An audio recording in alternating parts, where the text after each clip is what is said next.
قبل ما نبدأ اسمعني بتركيز. في جواك طفل لسه واقف في نفس اللحظة اللي اتكسرت فيها، لسه مستني حد ياخده في حضنه ويقول له انا شايفك، مش هسيبك لوحدك تاني. يمكن عمرك ما فكرت ان كل غضبك وكل خوفك وكل هروبك مش جاي من اللي بيحصل دلوقتي، ده جاي من طفل جواك اتساب، ولو فضلت تتجاهله هتفضل مرهق حتى لو حياتك شكلها مستقر. في الحلقة دي من سكون الذات مش هنتكلم عن الطفل الداخلي كفكرة ولا كموضوع تنمية بشرية بيتكرر، لا، احنا هنرجعك لصوتك القديم اللي اتسجل، وهنفهم ليه مشاعرك اتكسرت زمان وازاي ده مخليك لحد النهاردة تخاف، تهرب، تغضب او تعلق املك في ناس غلط. كل واحد فينا عنده ذكرى، مش لازم تكون ذكرى صادمة قوي، بس كانت كفاية تكسر احساسك بده. يمكن حد ضحك عليك، يمكن حد قلل منك، يمكن حد صرخ في وشك، ولما انت اتحطيت في تروما او صدمة كبيرة محدش خدك في حضنه. اللي حصل ساعتها بسيط بس جواك ما كانش. طفلك الداخلي اتعلم الدرس، لو اتكلمت هتوجع، ولو عبرت هترفض، ولو احتاج هتبهدل، ومن يومها كبرت بس الطفل جواك محبوس في نفس اللحظة. الموضوع مش نظري، ده بيظهر في كل تفاصيل حياتك. لما حد يعلي صوته عليك حس ان رجلك بتتهز، مش لانك ضعيف لكن لان الطفل جواك افتكر صرخة قديمة. لما حاجة بسيطة تضايقك زيادة رد فعلك بيكون كبير شوية، لان ده تراكم مشاعر مشوهة. لما تحس انك مش كفاية ده مش رأيك في نفسك، ده صوت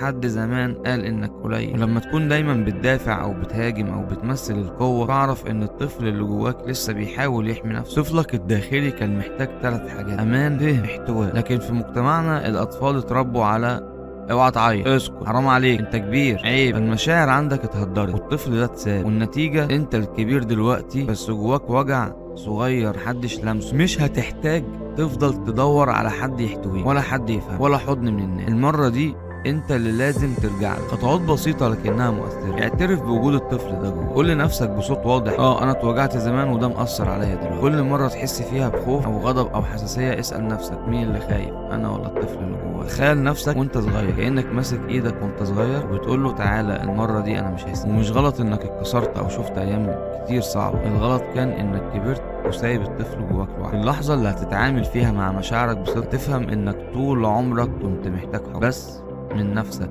مش من الناس. هتعرف انك مش ضعيف، انت متألم بس، ومش حساس، انت متعطش للاحتواء، ومش عصبي، انت طفل صغير تخلى عنه الكبار. الختام وبين كل اللي فات بيفضل السؤال الاخير: لو الطفل اللي جواك طلع قدامك دلوقتي تعرف تحضنه ولا هتسيبه واقف لوحده للمرة التانية؟ لو وصلت لاخر الفيديو اعرف انك بدأت اول خطوة في رحلة مصالحة بينك وبينك.